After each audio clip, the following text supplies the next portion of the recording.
Келесі дағдымыз кеуде өкпенің топографиялық перкуссиясы.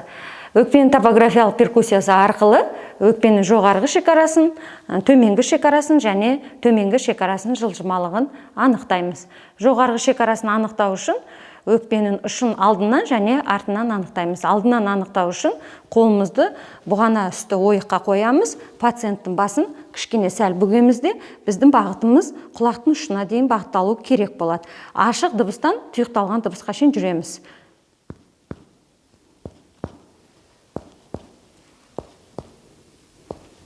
Тұйықталды. Бұл жерден белгілейміз. Қалыпты жағдайда ол бұғанадан 3-4 см жоғары жатады. Осыдан кейін пациентті бұрып, басын төмен түсіріп, 7-ші мойын омыртқасына бағытталамыз. Ашық дыбыстан тұйықталған дыбысқа шейін жүреміз.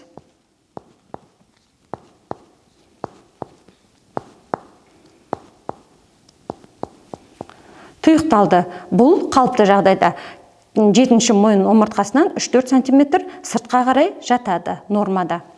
Жақсы.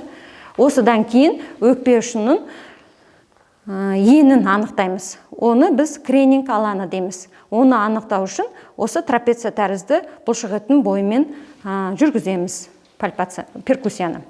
Трапеция тәрізді бұлшық еттің ортасына қоямыз қолымызды. Ашық дыбыстан тұйықталған дыбысқа шейін жүреміз.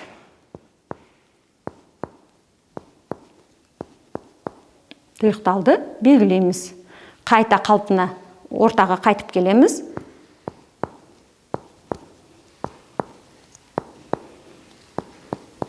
Тұйықталған жерде тоқтаймыз. Қалыпты жағдайда нормада кренинг алаңы, яғни өкпе ұшының ені, ол 5-8 см құрайды. Осыдан кейін өкпенің төменгі шекарасын анықтаймыз. Төменгі шекарасын анықтау үшін арнайы сызықтармен 3-ші қабырға аралықтан төмен қарай түсеміз. Ол төс маны сызығы, яғни төстің қырынан 2 см сыртқа қарай. Ол төс маны сызығы болады. Ол ортаңғы бұғана сызығы.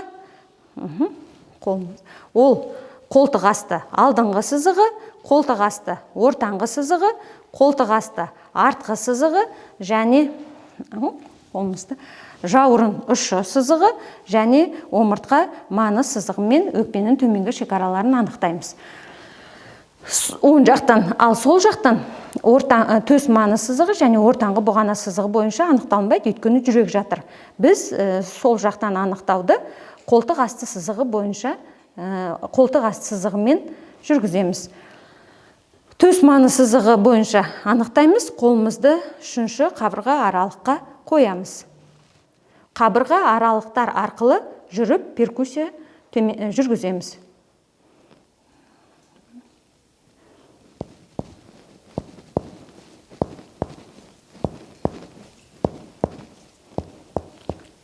Бұл төс маны сызығы бойынша 5-ші қабырға аралық.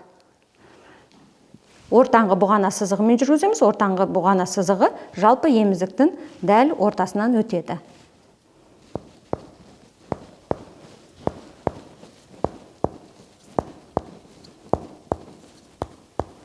Алтыншы қабырғада тұйықталды дыбыс. Жоғары жақтан белгілейміз.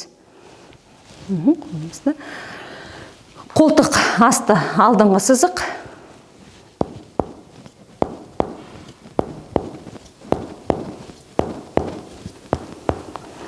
Қолтық асты алдыңғы сызық бойынша 7-ші қабырға тұсында болады.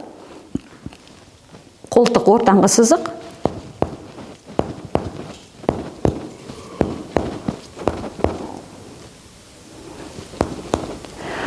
Сегізінші қабырға. Қолтық асты артқы сызық бойынша.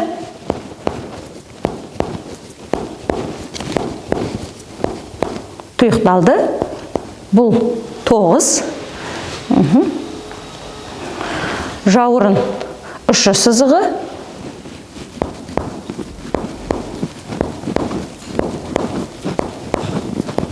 Оныншы қабырға және омыртқа маны сызығы бойынша жүргіземіз.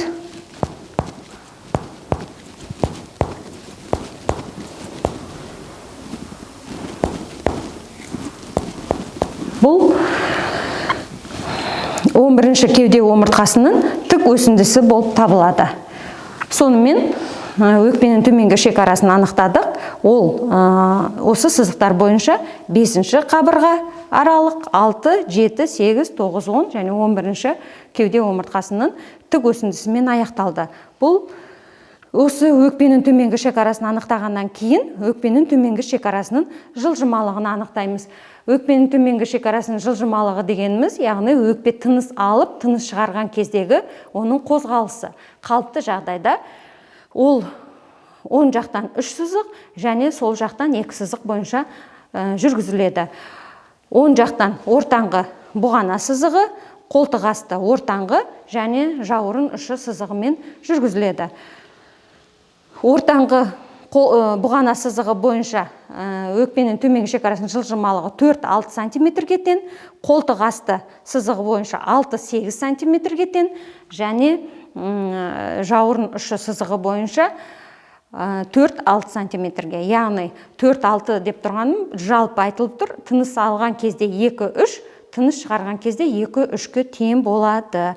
Мен сіздерге көрсетем, бір сызық бойынша ол, яғни ортаңғы бұғана сызығы бойынша көрсетемін. Ол үшін ортаңғы бұғана сызығы мен өкпенің төменгі шекарасын тауып аламыз.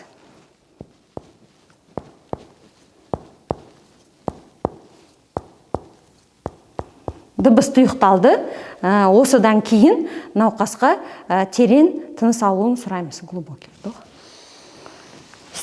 И выдерживать.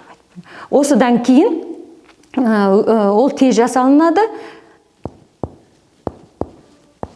Дыбыс тұйықталғанға шейін жүреміз. Қолымызды қайтадан орнына қойып, ашық дыбыс шыққанға шейін жүргіземіз.